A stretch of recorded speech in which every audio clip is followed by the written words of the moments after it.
अरे बहू रानी तो सारा सारा दिन कमरे में बंद रहती है, कोई काम भी नहीं। मैं तो बोर हो जाती हूँ, क्या करूँ। तभी मीना की सहेली रीना उससे मिलने आती है। अरे मेरे घर का भी यही हाल है, बेटा ऑफिस और बहू कमरे में बंद, समय काटे नहीं कटता। लेकिन अब सच मानो तो वक्त ही नहीं है कि वक्त से रोटी भी खा लूं। अरे बहन, मुझे भी बता दे कौन सा जादू चलाया है। मैं भी अब जिंदगी के बचे कुचे दिन आराम से काट लूं। दीवारें देख देख कर तो बोर हो गई हूं मैं। रीना मीना को एक स्मार्टफोन देती है। ये ले, ये है वो छड़ी जो जादू करती है। इसमें मैंने तेरा फेसबुक अकाउंट भी बनाया है, एंजल प्रिया के नाम से। बस अब यहाँ दोस्त बना और सबसे बातें कर। सास को पहले तो उतना समझ नहीं आता है, लेकिन धीरे धीरे वो उसकी आदत डाल लेती है।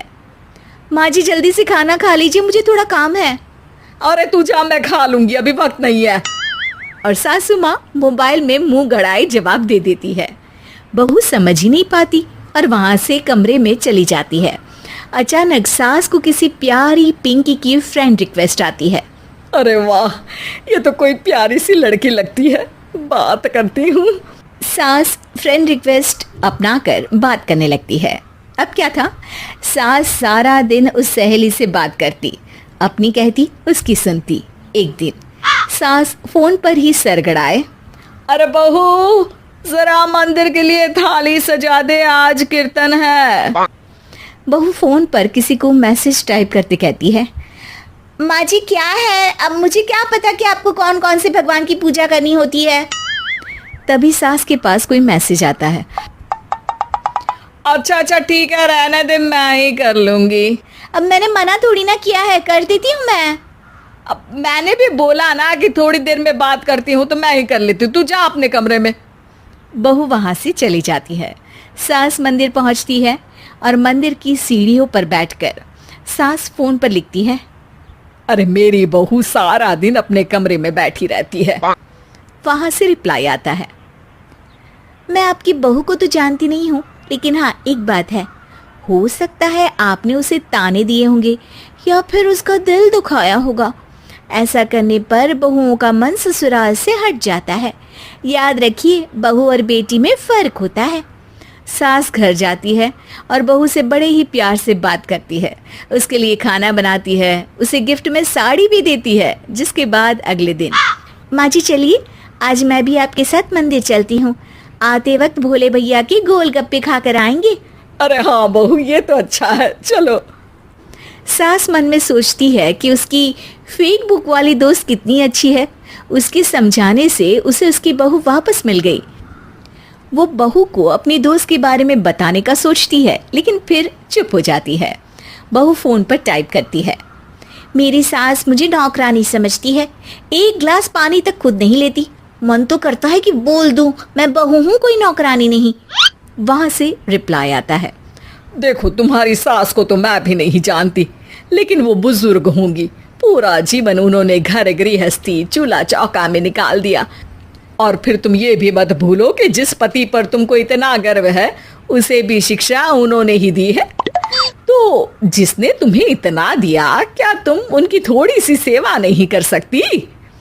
बहू भी अगले दिन से सास का सारा काम करती, उनके पैर दबाती, उनका ख्याल रखती, उनके साथ घूमने जाती। एक दिन सास, बहू ये लो मेरा हीरे का हार। पहले तो सोचा था कि अपनी बेटी को दूंगी, लेकिन आज जब मेरे हाथ पैर में दर्द था तो तुम मेरा साथ दे रही थी। समय पर खाना पानी देकर तुमने ही मेरा बुढ़ापे में साथ दिया। उसके हिस्से का बहुत कुछ मैं उसे दे चुकी हूँ, लेकिन ये अब तेरा। बहू तो ये देखकर खुशी से उछल ही जाती है। वो सास को गले लगाकर कहती है, माँ जी आप सच में बहुत अच्छी है। भला हो उस एंजल प्रिया का जिसने मुझे आपसे वापस मिलवा दिया, वरना मैं तो हमेशा आपको गलत ही समझती। मैं तो सोचती थी काश वो एंजल प्रिया मेरी सास होती। क्या नाम लिया बहू? एंजल प्रिया तेरी फेक बुक फ्रेंड है? हाँ माँ जी, वो बहुत अच्छी है। उन्होंने ही मुझे बताया कि सास की कीमत क्या होती है। अरे बहू, कहीं तू प्यारी पिंकी तो नहीं? जी माँ जी, मैं ही हूँ प्यारी पिंकी। क्यों? सास बहू को गले लगाकर कहती है। मैं भी यही सोचती थी कि काश प्यारी पिंकी मेरी बहू होती। शुक्रिया बहू। सासू माँ, शुक्रिया तो हम दोनों को फेसबुक और सोशल मीडिया का करना चाहिए, जिसने हम दोनों को एक दूसरे से दिल से मिला दिया। अब तक दोनों को समझ आ गया था कि जो खुशी वो बाहर ढूंढ रहे थे, सच में तो वो उनके घर में ही थी। रोहित की दीदी समीक्षा की शादी अर्पित से हुई थी। रोहित 20 साल का था, जो कि अपना पूरा दिन मोबाइल पर ही निकालता था। कभी पबजी खेलता तो कभी यूट्यूब चलाता। एक दिन अर्पित और समीक्षा समीक्षा के मम्मी पापा से मिलने आते हैं और देखते हैं कि रोहित मोबाइल से हटने को तैयार ही नहीं है। अरे रोहित, तुम्हारी तो आईआईटी की परीक्षा है ना? तुम तैयारी नहीं कर रहे हो परीक्षा की? वो सब तो मोबाइल पर ही हो जाएगा। ये देखिए, ये है गूगल। इससे जो भी पूछो वो सब बता देता है। तो आखिर कागज क्यों बर्बाद करूं? अरे पर तुम इन प्रश्नों की तैयारी बिना लिखोगे कैसे? उसमें क्या है, ये देखिए नोटपैड, बिल्कुल कॉपी जैसा है, इसी पर कर लूंगा। हम जब तुम्हारी उम्र के थे तब हम दोस्त मिलकर प्रश्न हल किया करते थे। उससे हमारी हैंडराइटिंग की भी प्रैक्टिस हो जाती थी और समय का भी अंदाजा लग जाता था। और फिर साथ में हम एक दूसरे की मदद भी कर देते थे अगर कोई अटक जाए तो। आपका जमाना अलग था जीजा जी। अभी जमाना फास्ट और स्मार्ट हो गया है। जमाना क्या, अब तो फोन भी स्मार्ट हो गया है। समय के साथ बदलना पड़ता है जीजा जी। अब बस भी कीजिए आप, हर चीज को लेक्चर में बदल देते हैं। रोहित अच्छा कर लेता है परीक्षा में। इतने में अर्पित के सास ससुर जी आ जाते हैं हॉल में, और अर्पित इस बारे में बात नहीं करता। हालांकि अर्पित को लगता तो है कि पूरी तरह मोबाइल पर लगे रहना सही नहीं है, पर वो इस बात को और नहीं छेड़ता। ऐसे ही 2 दिन निकल जाते हैं। समीक्षा, मुझे काम से फोन आया था, मुझे वापस काम पर लौटना पड़ेगा। पर हमें आए हुए तो 2 ही दिन हुए हैं। अभी चले गए तो माँ और पापा को अच्छा नहीं लगेगा ना। अच्छा ठीक है, तुम रुक जाओ, मैं काम खत्म करके फिर लौट आऊंगा। एक काम कीजिए ना, परसों रोहित भी परीक्षा के लिए निकलेगा, आप उसी के साथ निकल जाना। दोनों वैसे भी बात नहीं करते, साथ में जाएंगे तो हो सकता है आप लोग आपस में बातचीत भी करने लग जाओ। आह, ठीक है, मैं काम को 2 दिन टाल सकता हूँ। उसी रात जब सब खाना खाने बैठे थे, तो अर्पित अपने जाने की खबर बाकी लोगों को बताता है। मुझे काम के लिए वापस जाना होगा। अरे बेटा, पर अभी तो तुम आए हो, इतनी जल्दी चले जाओगे? नहीं माँ जी, समीक्षा यहीं रहेगी और मैं जल्दी काम खत्म करके वापस आ जाऊंगा। ठीक है, काम भी जरूरी है। वैसे कब निकलोगे बेटा? 2 दिन में। मैंने सुना है कि उस दिन रोहित को भी परीक्षा के लिए जाना है, तो कल मैं दोनों की टिकट करा लेता हूँ बुक। मेरी टिकट रहने दीजिए जीजा जी, मैं तो फोन से ही करवा लूंगा। हाँ, पर कोई दिक्कत हो गई तो? अरे कोई दिक्कत नहीं होती जीजा जी, फोन सब कर सकता है।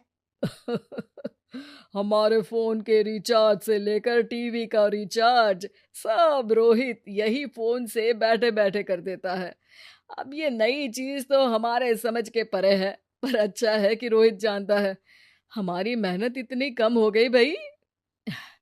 हाँ, पर अगर टिकट नहीं मिली तो? अर्पित की बात पूरी होने से पहले ही बिजली चली जाती है।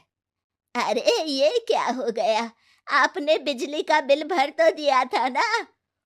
अरे नहीं, मैं तो भूल गया था।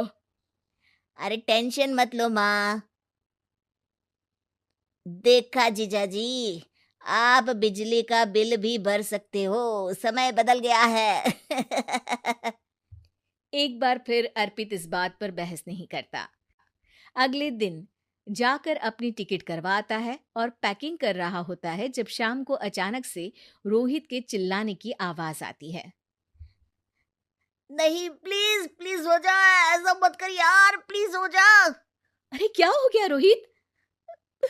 दीदी, सर्वर हैंग हो गया, मेरे टिकट मेरी टिकट नहीं हो पाई दीदी। क्या मतलब टिकट नहीं हो पाई? इतने में वहां रोहित की मम्मी और पापा भी आ जाते हैं। अरे क्या हो गया? माँ, मेरा टिकट नहीं हो पाया, सर्वर डाउन हो गया। अरे पर तूने तो बोला था कि हो जाएगा। हो जाता है, पर अब क्या करूं, ये क्या हो गया? अब कल की तो कोई बस भी नहीं है, ना ही अब टिकट मिलेगी ट्रेन की कल के लिए। मुझे तो कोई रास्ता नहीं दिख रहा। अब फिर लगता है मेरा ये साल बर्बाद हो जाएगा। घर पर एकदम से दुख का माहौल छा जाता है और सब रोहित को डांटते हैं, पर इतने में अर्पित वहां आ जाता है। आप सब रोहित को क्यों डांट रहे हैं? आपने ही तो उसे बढ़ावा दिया था ना। लेकिन इसकी लापरवाही के कारण इसकी परीक्षा छूट जाएगी। इसने तो हमसे कहा था कि टिकट हो जाएंगे। हे भगवान, अब क्या होगा? चिंता करने की कोई बात नहीं है। मैंने एक एक्स्ट्रा टिकट करवा ली थी। मैं समझता हूँ कि मोबाइल हमारा ही काम आसान करने के लिए है, पर उस पर ही पूरी तरह से निर्भर होना तो गलत बात है ना। रोहित टिकट को देखकर बहुत खुश हो जाता है और जोर से जाकर अपने जीजाजी के गले लग जाता है। सॉरी जीजाजी, मुझे आपकी बात ध्यान से सुननी चाहिए थी, पर थैंक यू सो मच। हाँ बेटा, तुमने तो इसका भविष्य बचा लिया। शिक्षा, दूसरों से मदद मांगना गलत नहीं, पर दूसरों पर निर्भर हो जाना गलत है।